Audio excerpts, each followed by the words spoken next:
मीन राशीसाठी April 2026 हा जो महिना आहे तो महिना तुमच्यासाठी साधा महिना नाही आहे, तर तो आहे तुमच्या जीवनातील एका सत्याचा सामना तुम्हाला करून देणारा महिना.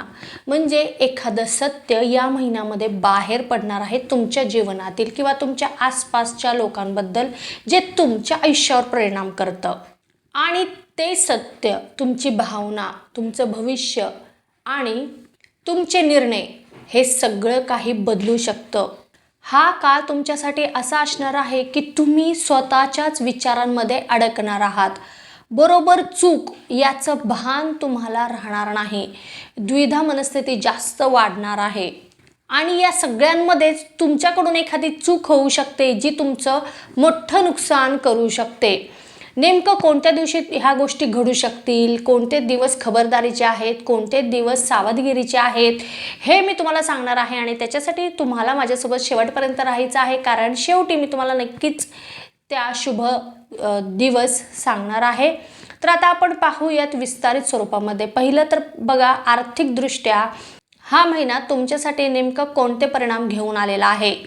महिन्याची सुरुवातच अशी होणार आहे की अचानक काही गोष्टी घडतील, जसे की अचानकपणे पैसे यायला लागतील सुरुवातीला. मग त्याच्यामुळे तुम्हाला आनंद पण होईल. जसे की 1 ते 7 एप्रिलचा जो काळ आहे त्याच्यामध्ये अनपेक्षित लाभ होतील. अचानक पूर्वी कुठे गुंतवलेले तुम्ही पैसे वापस येतील आणि याच्यामध्येच तुम्ही गुंतून जाणार आहात किंवा आनंदाने भारावून जाणार आहात. परंतु थांबा, पुढे जाऊन त्याच्या दुप्पट खर्च तुम्हाला येणार आहेत, हे पण ध्यानी ठेवा.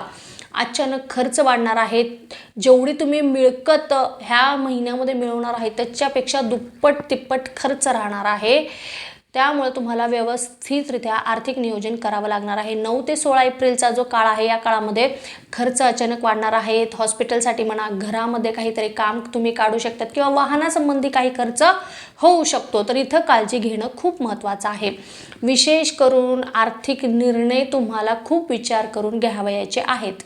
17 ते 24 एप्रिलचा जो काळ आहे याच्यामध्ये लॉस होण्याची शक्यता आहे. आर्थिक निर्णय जपून घ्या.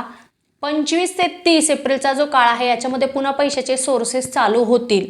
पैसा येणार आहे भरपूर तुम्हाला. महिन्याच्या शेवटी पण तुम्हाला भरपूर लाभ मिळणार आहे, पैसा येणार आहे. परंतु ते टिकवणं मुश्किल राहणार आहे, कारण खर्च पण तेवढेच राहणार आहेत. तर इथे तुम्हाला खूप खबरदारी घ्यावयाची आहे. विशेष करून 15 ते 23 एप्रिलमध्ये कोणालाही उधार द्यायचं नाही आहे. कोणतंही महत्त्वाचं आर्थिक काम तुम्हाला करायचं नाही आहे. नोकरी करणाऱ्यांना मात्र हा महिना थोडासा तणावांनी युक्त असणार आहे, कारण तुम्ही तुमच्या वरिष्ठांसोबत काहीसे खटके उडण्याची शक्यता आहे, मिसअंडरस्टँडिंग होण्याची शक्यता आहे आणि त्यामुळं तुमचं मन लागणार नाही कामाच्या ठिकाणी. तिथे तुम्हाला टार्गेट केलं जाणार आहे या महिन्यामध्ये, लक्षात ठेवा. ह्या सगळ्या गोष्टी तुमच्यासोबत घडतील. मग त्याच्यामुळे तुम्ही काम बदलण्याचा किंवा जॉब बदलण्याचा पण विचार करणार आहात. 12 ते 20 एप्रिलचा जो काळ आहे या काळामध्ये नवीन नोकरी जे शोधत आहेत त्यांच्यासाठी खूप चांगला काळ आहे. नक्कीच नोकरी लागेल किंवा त्याच्यासाठी पॉझिटिव्ह परिणाम तरी तुम्हाला पाहायला मिळतील. जसं की कॉल असतील, इंटरव्ह्यूसाठी तुम्हाला बोलवणं असेल, ह्या सगळ्या गोष्टी घडू शकतील. परंतु कामाच्या ठिकाणी तुम्हाला खूप खबरदारी घ्यायची आहे. जे कोणी सध्या नोकरी करत आहेत तिथे काय होईल, तुमचे सहकारी मंडळी तुम्हाला त्रास देण्याची शक्यता आहे.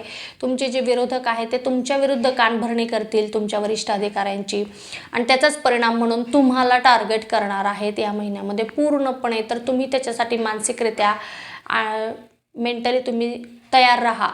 व्यावसायिक वर्गाला मात्र खूपच चांगला काळ आहे, कारण तुम्हाला नवीन डील्स येणार आहेत आपोआपच तुमच्या व्यवसायासाठी. आणि सोबतच कोणी फ्रीलान्सिंग किंवा मग डिजिटली काम करत असतील तर त्यांनाही खूप चांगले परिणाम पाहायला मिळतील. आर्थिक लाभ तुम्ही मिळवण्यामध्ये सफल असणार आहात. पण विशेष करून काळजी घ्यावयाची आहे 12 एप्रिल ते 20 एप्रिल दरम्यान, कारण तिथे तुम्हाला फसवणूक होण्याची शक्यता आहे. व्यावसायिकदृष्ट्या कोणतेही निर्णय घेताना कायदेशीर बाबी तपासून तुम्ही निर्णय घ्या. जर तुम्ही परदेशामध्ये व्यवसाय विस्ताराचा विचार करत असाल तर आत्ता थोडंसं थांबा, कारण परदेशामध्ये व्यवसाय विस्तार करायचा असेल तर तसे तुम्हाला परिणाम किंवा तशा काही अनुकूल गोष्टी सध्या तुम्हाला घडणार नाही आहेत. त्याप्रमाणे तुम्हाला जे सुरुवात आहे तशी तुम्हाला मिळणार नाही आहे. तर या महिन्यापुरतं तुम्ही थांबावं आणि प्रयत्न असतील ते चालू ठेवा. परंतु जे कार्य करायचं आहे त्याच्यासाठी अजून 1 महिना तरी तुम्ही वाट पाहावी असा माझा तुम्हाला सल्ला आहे. व्यवसायानिमित्त कुठेतरी प्रवास होण्याची पण दाट शक्यता दिसत आहे, विशेष करून 25 एप्रिल ते 30 एप्रिल दरम्यान.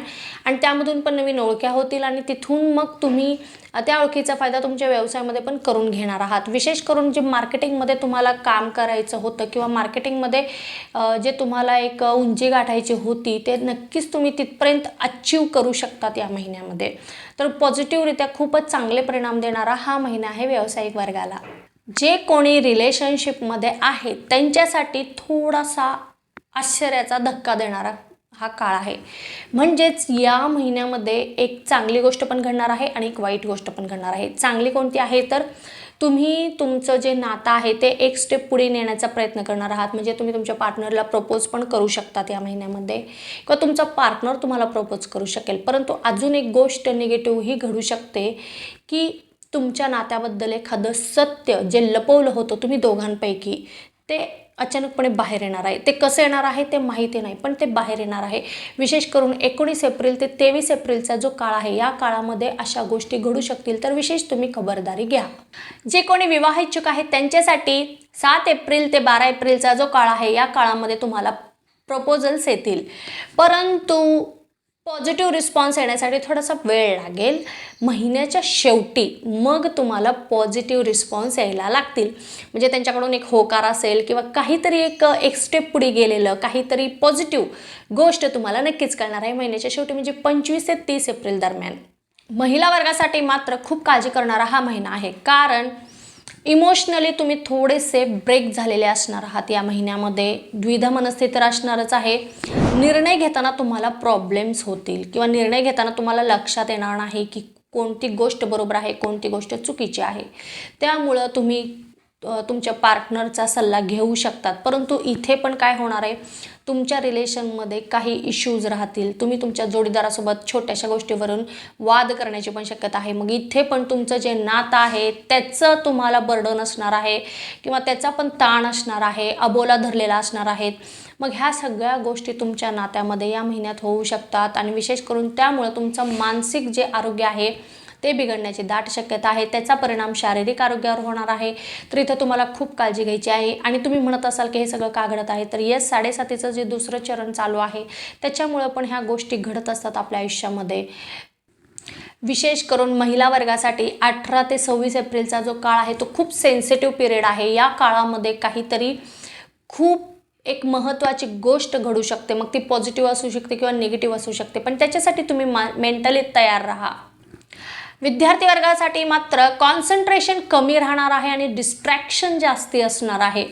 तुम्हाला सतत प्रयत्न करावा लागणार आहे मन पुन्हा त्याच ठिकाणी आणण्यासाठी. आणि महिन्याची सुरुवात अशी असणार आहे, परंतु 25 एप्रिल नंतर तुम्हाला पुन्हा पॉझिटिव्ह परिणाम पाहायला मिळतील. परंतु काम खूप करावं लागणार आहे, खूप हार्डवर्क करावं लागणार आहे तुम्हाला. जे कोणी स्पर्धा परीक्षेची तयारी करत आहेत त्यांच्यासाठी पहिल्या अटेम्प्टमध्ये तुम्हाला जसे मनासारखे परिणाम नाही मिळाले तर दुसऱ्या अटेम्प्टमध्ये तुम्हाला नक्कीच मनासारखे परिणाम मिळणार आहेत. तर त्याची सुरुवात तुम्ही करा, त्याच्या अभ्यासासाठी तुम्ही लागा किंवा परीक्षा देण्याचा प्रयत्न करत असाल, विचार करत असाल तर नक्कीच देऊ शकतात. नक्कीच तुम्हाला यश मिळणार आहे. कौटुंबिकदृष्ट्या पाहिलं तर हा जो महिना आहे तो तुमच्या घरामध्ये ताण आणणार आहे, परंतु ते ताण कशामुळे आलेलं असणार आहे तर कम्युनिकेशन गॅप आहे तुमच्यामध्ये. तुम्ही बोलत नाही आहेत एकमेकांसोबत, त्याच्यामुळं गैरसमज वाढत जाणार आहेत. एखादं वाद किंवा एखादं मत असेल, एखादी गोष्ट आहे त्याच्यावरून तुम्ही न बोलण्याने ते गैरसमज आपोआपच स्प्रेड होणार आहेत आणि त्याचा परिणाम तुमच्या कुटुंबावर पडणार आहे. तर संवाद साधा, अबोला सोडा, एकमेकांबद्दल विश्वास निर्माण झाला पाहिजे. विश्वासामध्ये घ्या एकमेकांना आणि बोला आणि गोष्टी सॉल्व्ह करा, नाहीतर नातं खूप बिघडण्याची शक्यता दिसत आहे. 25 एप्रिल नंतर फॅमिली सगळी मिळून एखाद्या तीर्थयात्रेला पण जाण्याची शक्यता आहे. ज्येष्ठ व्यक्तिवर्गाला मात्र हा महिना दोन्ही शुभ अशुभ मिश्र स्वरूपाचा आहे. म्हणजे तुम्हाला महिन्याची सुरुवात खूपच सुंदर धडाकेबाज अशी होणार आहे, कारण तुम्ही काहीतरी नवीन करण्याच्या विचारात होता तर त्याची सुरुवात होणार आहे. एखादं नवीन काम तुम्ही हाती घ्याल, समाजासाठी उपयुक्त असं किंवा समाजाची सेवा करता येईल असं काहीतरी काम तुम्हाला करायचं होतं किंवा तुमच्यामध्ये काहीतरी कौशल्य होतं ते तुम्हाला इतरांना दाखवायचं होतं किंवा तुम्हाला स्वतःला जे तुमचं स्वतःचं ड्रीम होतं, जे आत्तापर्यंत तुम्ही पाहत होतात पण कधी ते तुम्हाला प्रॅक्टिकली करता आलं नाही, ते सर्व काही तुम्ही तुमच्या मनातल्या सर्व इच्छा तुम्ही आत्ता म्हणजे प्रॅक्टिकली करू शकतात किंवा तसे संधी तुम्हाला मिळतील, तसे प्लॅटफॉर्म तुम्हाला मिळतील. तर नक्कीच महिन्याची सुरुवात खूपच धडाकेबाज असणार आहे. परंतु जसा जसा महिना जाईल, महिन्याचा शेवट जो आहे थोडंसं मन अशांत करणारा आहे. कारण तिथे मग तुम्हाला लक्षात येईल की मी जो विचार केला होता त्याप्रमाणे गोष्टी घडत नाही आहेत. तर लगेचच कोणत्याही निर्णयाला जाऊ नका. सुरुवात आहे, तुम्ही करू शकता. आत्ता जरी पाहिजे तसे परिणाम तुम्हाला नाही मिळाले तरी थोडासा काळ अजून जाऊ दे, नंतर तुम्हाला पाहिजे तसे परिणाम मिळतील. पण या महिन्यामध्ये लगेच मन अशांत करू नका, वाईट वाटून घेऊ नका. प्रयत्न करत राहा, काम करत राहा, कष्ट करत राहा, मेहनत करत राहा. नक्कीच परिणाम तुम्हाला चांगले मिळतील. विशेष करून तुम्हाला 17 ते 25 एप्रिलचा जो काळ आहे त्या काळामध्ये थोडंसं तुमच्या आरोग्याची चिंता राहणार आहे, आरोग्याची काळजी तुम्हाला घ्यावी लागणार आहे. आता तुमच्या सगळ्यांसाठी काही महत्त्वाच्या तारखा, शुभ तारखा आहेत. त्या तारखेला तुम्ही कोणतंही शुभ कार्य करू शकतात. आर्थिक निर्णय, कोणताही महत्त्वाचा निर्णय तुम्ही घेऊ शकतात. आणि त्या तारखा आहेत 2, 7, 11, 18 आणि 23 या तारखेला तुम्ही कोणतंही महत्त्वाचं काम करू शकतात. परंतु काही अशुभ तारखा पण आहेत, प्रतिकूल तारखा पण असतात. त्या मी तुम्हाला सांगते. त्या दिवशी तुम्हाला काहीही नवीन कार्य करायचं नाही आहे, कोणताही महत्त्वाचा निर्णय तुम्हाला घ्यायचा नाही आहे. आणि त्या तारखा आहेत 4, 9, 15 आणि 19 या तारखेला तुम्हाला शक्यतो जे रुटीन आहे ते कंटिन्यू करायचं आहे. तुमच्यासाठी शुभ रंग आहे पांढरा आणि पिवळा. शुभ अंक आहे 3 आणि 7. शुभ दिवस आहे गुरुवार आणि सोमवार आणि शुभ दिशा आहे पश्चिम दिशा. तर पहा, एप्रिल 2026 मध्ये मीन राशीसाठी एक असा निर्णय घ्यावा लागणार आहे की तो निर्णय जर तुम्ही भावनिकरित्या घेतलात तर नुकसान नक्कीच होणार आहे. पण तोच निर्णय जर तुम्ही विचारपूर्वक घेतलात, शांतपणे घेतलात तर तुम्हाला 100% यश मिळणार आहे किंवा तुमचं भविष्य बदलणार आहे किंवा नशीब बदलणार आहे.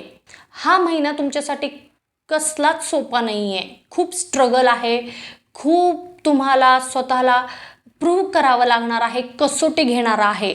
परंतु ह्या सगळ्यांमधूनच तुम्ही स्वतः मजबूत बनणार आहे आणि हा महिना त्याच्यासाठीच आलेला आहे असं म्हणायला हरकत नाही.